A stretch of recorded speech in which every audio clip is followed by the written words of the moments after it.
Cari amici di Vox Italia TV, benvenuti ad un nostro nuovo appuntamento, anche questo dal sapore internazionale, sempre in compagnia della bravissima Paola Amaldi. Ciao Paola! Buongiorno a tutti, buonasera a tutti, con grande piacere di ritrovarvi. Abbiamo in collegamento con noi dagli Stati Uniti d'America James Watkins. Ciao James, grazie per essere tornato da noi. Ciao, thank you for having me on. Ecco. Grazie per essere stato ancora. James è il fondatore di torafree.com. Alcuni, ecco, ne parlava giorni fa la Repubblica, lo avevano dipinto come il fondatore della galassia di Quenon, cosa che lui ha già smentito, tra l'altro, ai nostri microfoni in una precedente intervista. James, intanto cominciamo con lo spiegare a chi ci ascolta qual è adesso la situazione in America. I giornali non parlano più di Trump, di Biden, o perlomeno ne parlano in termini molto superficiali. È finita la tensione, ormai è tornato tutto come prima, insomma, come se nulla fosse. Insomma, Biden governa, non ci sono più tensioni politiche negli Stati Uniti d'America. Okay, let's talk a bit about the American situation. So, do you think that now that Biden has taken his role, all of the previous tensions have disappeared, have dissolved? Do you think our newspapers don't really talk much more about Trump and the tensions? So it looks like they evaporated, they disappeared. Tell us a bit what's going on. America's in a very tense situation right now since Biden's been placed in a position of being president in the United States.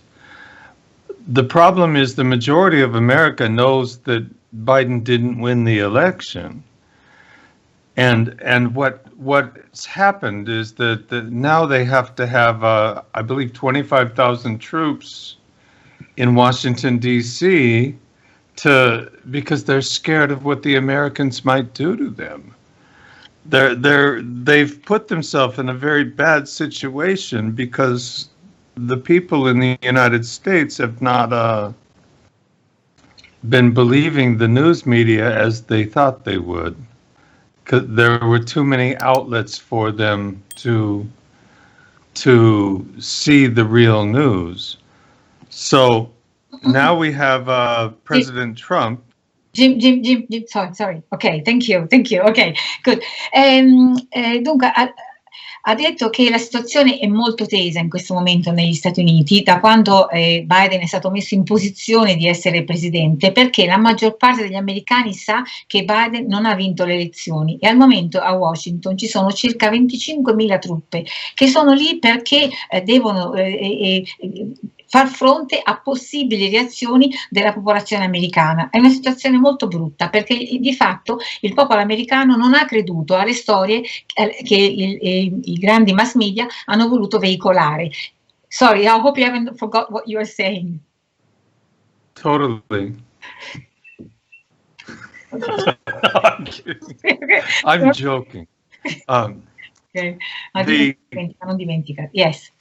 The situation the United States is in now is that the Biden administration and the Congress needs to find some legitimacy with the American people, so they're going to attempt a trial in the Senate of the former President Trump, which is never been done before. It's not something that's written about being able to be done by law. So they're making a new situation, and Americans going to watch. And I have a feeling it might backfire on them because the former President Trump has a lot of information that was never given out to the public about what happened during the election. And now he's going to have an opportunity to share that, and they will either have to silence him or they'll have to share it. And there's no win for the Senate if they silence him or if they share his information. It's going to be a damning event. Ok. Allora, dice che adesso gli Stati Uniti con Biden a capo dell'amministrazione devono riguadagnarsi al Congresso, e il Congresso, scusatemi, l'amministrazione e Biden devono riguadagnarsi la legittimità e per questo stanno cercando di intentare un processo all'ex presidente, processo nella cui forma non è mai stato fatto in questo modo, perché sappiamo che Trump non è più presidente, quindi non c'è nemmeno una legge che può regolare questa forma di questo processo che vogliono fare in questo momento, e allora devono inventarsi qualche cosa di nuovo per poter giustificare questa situazione. Però il fatto è che Trump ha grandi conoscenze su tutto quello che è legato al processo elettorale, e quindi loro sono in una situazione che o silenziano Trump e quindi questo non ridonnerà loro certo legittimità, o lasciano che Trump condivida le informazioni che possiede, e questo naturalmente li metterà in una situazione ancora peggiore. Sì, volevo capire da James Watkins se lui ritiene che il Partito Repubblicano si spaccherà intorno a questa storia. Ecco, sappiamo che ci sono alcuni vecchi elementi fedeli a Bush che controllano ancora parte del Partito Repubblicano e che non amano Trump. Ecco, lui ha l'impressione che il Partito Repubblicano si spaccherà. Do you think that the Republican Party will break up on this issue? We know that there are some elements that are still loyal to people like Bush. So do you think that they will break up with another part of the party? What do you think? No, I don't think it'll break up. I believe that what will happen is next year people will be choosing who will run for Congress, for the House of Representatives changes or votes every 2 years. The people are putting together new people to run against the sitting Republican people. So they call this event the primary. It's where they select who will run against the Democrats. So I believe that the Republicans will have a lot of new faces running against Democrats in the election coming up. Dice che non crede che, non sono sicura se ho capito bene tutto, non crede che il Partito Repubblicano si romperà. L'anno prossimo ci saranno le elezioni di nuovo per i membri del Congresso, e lui pensa che ci saranno delle nuove figure repubblicane che si batteranno, che si presenteranno alle elezioni, e che per questo tipo, però secondo me c'è qualcosa come che se risolveranno all'interno le dinamiche dentro un congresso, li risolveranno i problemi politici senza dividersi. Ecco, questo è il senso del suo ragionamento. Senti James, abbiamo sentito negli ultimi mesi sempre roboanti promesse, no? Che presto verranno fuori le carte che inchiodano Obama sul Russiagate, hanno fatto una serie di imbrogli, Biden ha fatto impicci in Ucraina e in Cina, però alla fine non succede mai niente, anzi quelli che prendono schiaffi sono sempre i repubblicani, in questo caso Trump. Cioè, il deep state è tutto dalla parte dei democratici, cioè, in realtà non c'è modo di scalfire questo potere che controlla tutto. We have heard in the past sort of big robo-one promises that Obama case would have come to surface, that Biden implications with Ukraine first, China later would have come to surface. But at the end, it seems that the only ones to be blamed for anything are the Republicans. So do you think that there is any hope that anything will come up? Well, I think it shows the shameless. Sorry, I forgot. Sorry about that. No, it looks like the deep state is really controlling justice in this case. So what? It does look like that. You're correct. It absolutely does look like that. Yeah. And you could tell earlier last summer when the Democrats stopped campaigning, and they just smiled and smirked and laughed in our faces because they knew the outcome before it happened. And who has purchased the United States government? We don't know. But we do know the only way to fix that is by changing the election system locally and by putting new candidates in that may not have been bribed by foreign governments or large businesses. We have a lot of bribery and scandals going on in Washington, D.C., and this is their big purpose for shutting down freedom of speech.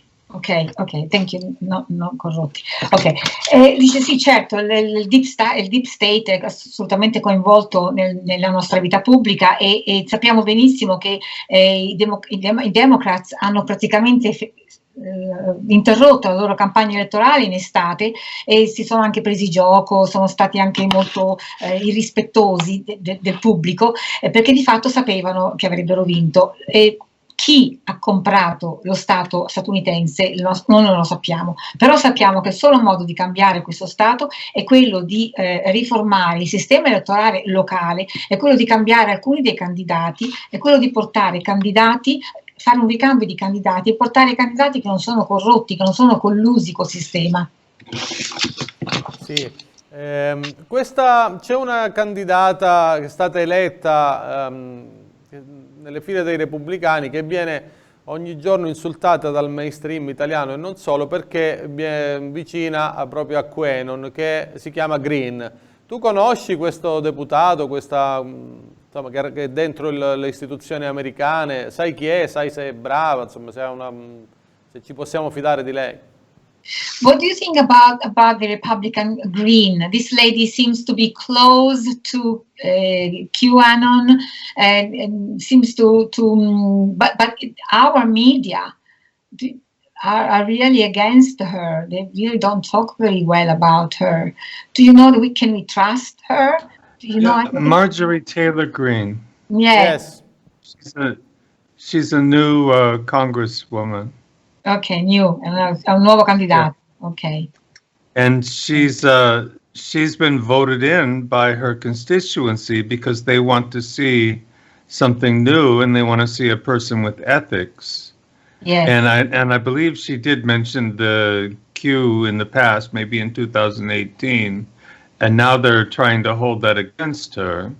Unfortunately, in America, people are allowed to speak their opinion, and this isn't a crime yet. Dice è un nuovo candidato ed è stata votata dalla sua propria constituency e nel 2018 forse ha in effetti nominato Q in qualche modo e questo adesso glielo rinfacciano e in teoria noi saremo un paese dove ancora c'è libertà di parola, in teoria.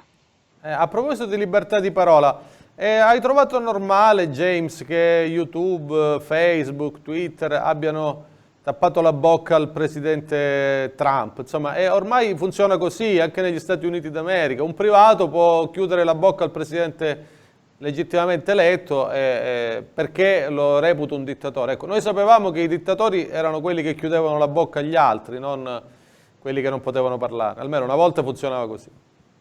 Speaking about freedom of speech, what is your view about the way big tech have basically shut Trump down? I mean, Trump often is accused of being a dictator, but as far as we know in history, dictators are the ones who shut everybody else's mouth. They are not shut up by other people. How do you view this? Well, it shows the obvious connection, and we had this problem in the world before, and it's showing the connection of big industry and big tech and government being connected. When you have the media and government and industry all working together, then you have your trains showing up on time. You know, yeah, you've had this in Italy before. Questo è il problema di quando tutte le parti della società sono solidari, cioè hai il governo, il big tech, l'industria, sono tutti in blocco e questo è un problema. I treni arrivano in tempo. Voi avete avuto questa situazione in Italia? Sì, sì, l'abbiamo avuto, ce lo ricordiamo pure. Volevo chiederti anche questo. Appena tornato Biden alla Casa Bianca sono ripartite le proteste in Russia. Sono i soliti mondi di Biden, Obama che organizzano con Soros dietro, che organizzano le rivoluzioni colorate. Adesso è arrivato il momento di colpire Putin, che magari è l'ultimo baluardo di resistenza nei confronti di questa globalizzazione senza volto. As Biden came back, as Biden has taken the president's role, we are hearing again about protests in Russia. So do you think that these protests are, as per usual, fueled by Soros, Biden, Obama, who are really trying to attack Putin, who's probably the last defender of nationalism or sovereignism? I don't think that Putin will be suffering under Biden. I believe that Russia is going to have a lot of wealth from the oil industry, because one of the first things that Biden did was shut down one of our big pipelines that is under construction in America, putting thousands of people out of work, and this will raise the cost of oil in America and force the Canadians to sell oil in other places. And what'll happen is that Biden's oil will become more expensive, because this is their main economy, is oil. Russia makes money from oil, and nobody buys like Russian cars. It's not like it's like where's the Alfa Romeo of Russia? You don't have one. Sorry, did you say that Biden oil will increase or Putin oil will increase? Maybe I didn't hear properly. You said that the price of oil will increase. Which oil? Did you say Biden oil? La domanda, Paola, più chiara è: c'è la nuova amministrazione americana dietro le proteste in Russia, dietro Navalny? Ecco, questa è la domanda. Gliel'ho chiesto, glielo richiedo, gliel'ho detto se c'era Biden. Ok, traduco velocemente quello che lui ha risposto, è che secondo lui Putin non soffrirà di questi attacchi, e lui l'ha presa come una domanda economica, perché ha detto: a causa dell'interruzione dei lavori del gasdotto che Biden ha ordinato, il gasdotto dal Canada, il prezzo del petrolio salirà e sicuramente la Russia si troverà favorita, perché lui dice: la Russia che prodotti vuoi che venda? La Russia vende, e uno dei prodotti che vende è il petrolio. Certo, dice lui, non abbiamo mai sentito parlare dell'Alfa Romeo russa. Io posso domandargli ancora quello che tu vuoi dire? Allora gliela faccio ancora più chiara. Tempo fa l'ex capo della CIA, Brennan, che è uno reputato molto vicino al mondo dei globalisti, dei progressisti, parlò in termini positivi di Navalny.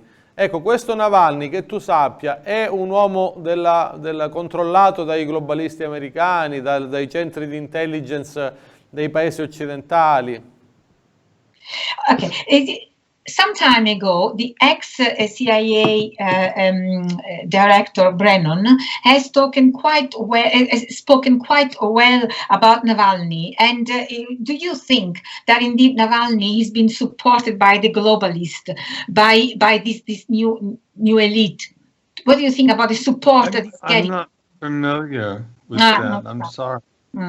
Sì, ho pensato a questo. No, non lo sa di questo. Non è insomma, non ha approfondito questo. Va bene. Torniamo a parlare allora di America. Abbiamo letto che quel capo dei Proud Boys, Tarrio, in realtà era un informatore dell'FBI. Cioè, è normale tutto questo? We have heard about that. Tario, I also don't remember, the Proud Boys member. We heard that he was in fact paid by the FBI. Is that normal, this relationship between FBI and Proud Boy? I hadn't heard that. Maybe you have some new news that I don't know about. We're not in a very free news situation in America right now. We're heavily censored. It's like we're basically at war. I'd like to go back to more on the oil situation. Okay. I don't know if you're aware in Italy, but President Biden's son sits on the board of directors of an energy company in Ukraine, and I suppose the Ukraine and the Russia, I was going to say Soviets, but no, the Russians are both paying that company money, and the first day that Biden is there, he made executive orders that benefit that company. They benefit those countries. Okay. So I don't think you have anything to worry about. The Russians are going to be quite happy for the next 4 years, I'm sure. Ok, lui dice che, traduco prima l'ultima parte, lui ci teneva molto a tornare sulla faccenda dell'energia, del petrolio, perché dice che il primo ordine, che uno dei primi ordini che Biden ha firmato quando è ordine esecutivo, è stato quello di finanziare una ditta, un'alleanza russa-ucraina per l'estrazione del petrolio, per la gestione dell'energia, di cui il figlio siede nel board. Sarà Burisma forse, era Burisma. C'era una società ucraina, yes. Burisma, sì, dove allora, Hunter Biden era lì con $50.000 al mese, chissà perché l'hanno scelto, visto che non è neanche un esperto di energia, ecco, però evidentemente avere un papà importante aiuta nella vita. E questo che dice? E lui dice questa alleanza tra la Russia e l'Ucraina in merito a questa compagnia è rinforzata, e questo sicuramente porterà alla Russia dei vantaggi economici, quindi lui dice io penso che la Russia è contenta, sarà contenta. Quindi lui dice in realtà c'è un gioco delle parti dove fanno finta di scontrarsi in pubblico e poi si mettono d'accordo in privato, cioè questo che sostieni, Jane? So do you think that, on the one hand, it looks like Putin is not really well perceived as being sovereignist, etc. So it looks like, on the one hand, there is a fight between parties, but in fact, behind the curtain, they do agree, they do find ways of collaborating. They're obviously collaborating. And it has to do a lot with the age of the politicians that are running America right now. None of them are worrying about re-election. We have these very old people that run our Senate, Chuck Schumer and Mitch McConnell. They're old, and probably this is their last time being there. So they are just looking for how much money they can collect for their families. And Biden is in the same situation. He's a very old man, and likely he won't have another president term. They'll replace him. So he's looking right away to collect as much money as he can, as fast as he can.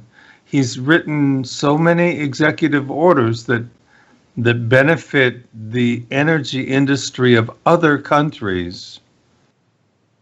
Since he's taken office, it's obvious what he's doing. He's collecting money for his family. And whether that's right or wrong, it's obvious. It's wrong. It's wrong and it's illegal. But they own the entire criminal justice system of America. Ok, allora lui dice una cosa è. Una cosa da considerare è l'età di molti di questi politici. Allora nomina Mitchell, nomina Schumer, Biden. Probabilmente questo è per loro l'ultimo mandato, e quindi quello che hanno in mente è di raccogliere più soldi possibili, più fondi possibili da portare a casa. Allora è chiaro che quello che Biden ha fatto in questo primissimo tempi, è stato quello di favorire l'industria energetica estera, dell'estero, e questo perché gli porterà sicuramente dei grandi guadagni. Questo è quello a cui mira in questo momento, e sanno che posseggono la giustizia, il sistema della giustizia dalla parte loro, quindi non hanno nulla da temere.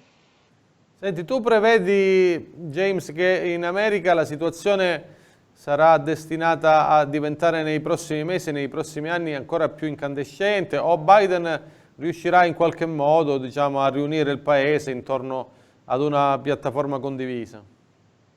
Do you think that the tension in America will grow up to the point of not being controllable anymore, or do you think Biden will manage to establish a sort of unifying platform to keep control in the next few months? Mostly Americans are refusing to unify behind Biden.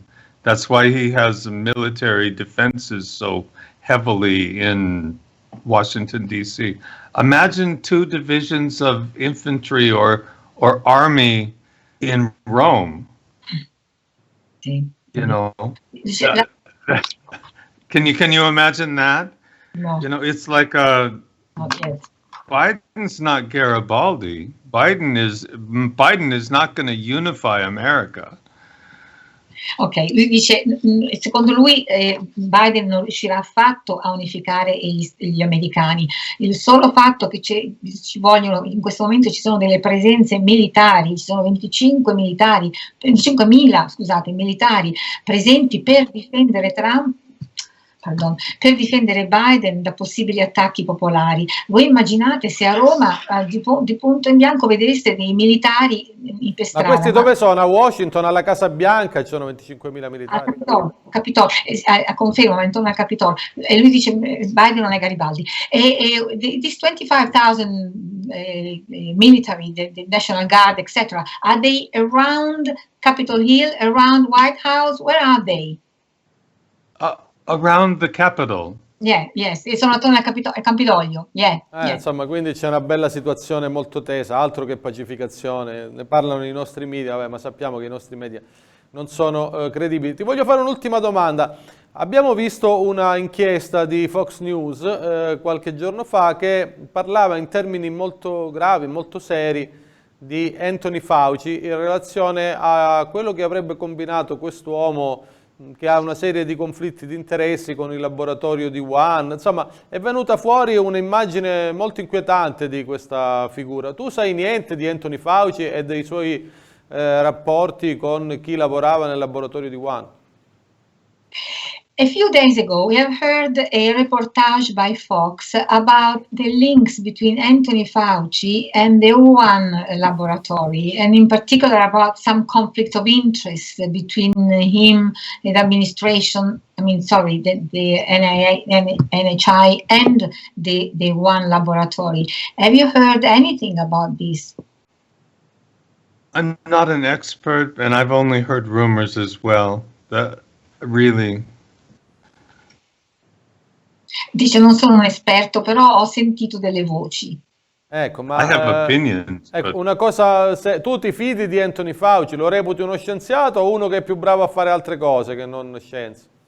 Sorry, I forgot the second part of the question was how do you view the figure of Anthony Fauci? Do you think he's someone who can be trusted? Do you think he's a scientist or? He changes his mind often. On what's right and what's wrong and how to protect us from the coronavirus. It seems it depends on, I don't know what it seems like. It's like 1 week we have to wear 2 masks. 1 week we don't need masks. Another week we need to wear a mask.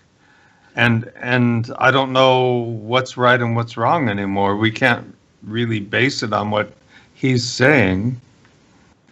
We just have to use our common sense, wash our hands, and stay away from people that are sneezing. Dunque lui dice che Anthony Fauci cambia idea molto spesso e quindi le sue direzioni, le sue linee guida sono spesso contraddittorie. Un momento bisogna usare la maschera, un momento no, un momento 1, un momento 2. È molto difficile seguire quelle che sono le sue posizioni perché le cambia spesso.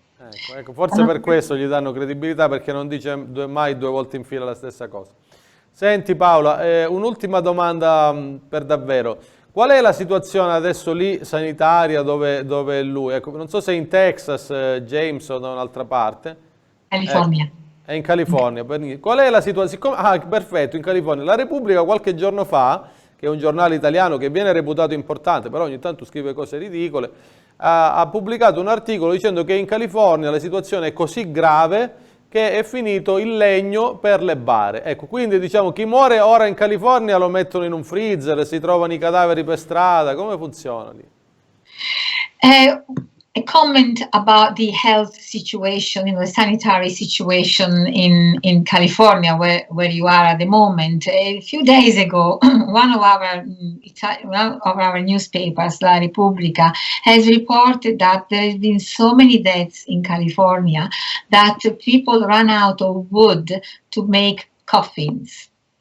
Can you tell us, what do you think? How serious the situation? It's a lie. It's a completely fraudulent lie. And what's actually happening in California is people are starting to ignore the governor, and businesses are open and people are going in them. The people are being careful, they're wearing masks, but they're pretty much ignoring the governor. I'm in cancer treatment, and I've been going to the hospital, and the hospitals aren't full. And I'm living in Sacramento, it's a big city. Allora dice che la gente comincia a ignorare quello che dice il governatore, i negozi stanno riaprendo, mettono magari le maschere, però generalmente ignorano le nuove linee guida. E lui stesso, Jim, ha avuto dei trattamenti per il tumore ed è stato in ospedale in questo periodo e non vede nessun affollamento. Insomma, quindi come al solito la stampa italiana mente. Perfetto, grazie James. Anche scusa, a proposito, sì, ha detto anche che è una assoluta menzogna questa, che non ci sono più i legni per fare le barche. L'avevamo immaginato da soli, diciamo, però questi sarebbero i professionisti dell'informazione, mentre i complottisti, quelli che veicolano fake news, siamo noi. Grazie James, è sempre un piacere averti con noi. Thank you, James. Thank you for having me. Bene, cari amici di Vox Italia TV, grazie a Paola Amaldi. Anche oggi siamo riusciti a farvi arrivare la voce di James Watkins, di una persona che ha uno sguardo privilegiato su tutto ciò che accade negli Stati Uniti d'America. Continueremo a farlo, a farvi sentire voci libere che vi daranno uno spaccato, insomma, neutro, non filtrato, non manipolato rispetto a quello che accade in ogni angolo del mondo. Grazie Paola Amaldi. Come sempre, una gioia, un piacere, un onore, come sempre. Grazie per il vostro durissimo lavoro. Grazie a te Paolo, che sei la nostra finestra sul mondo.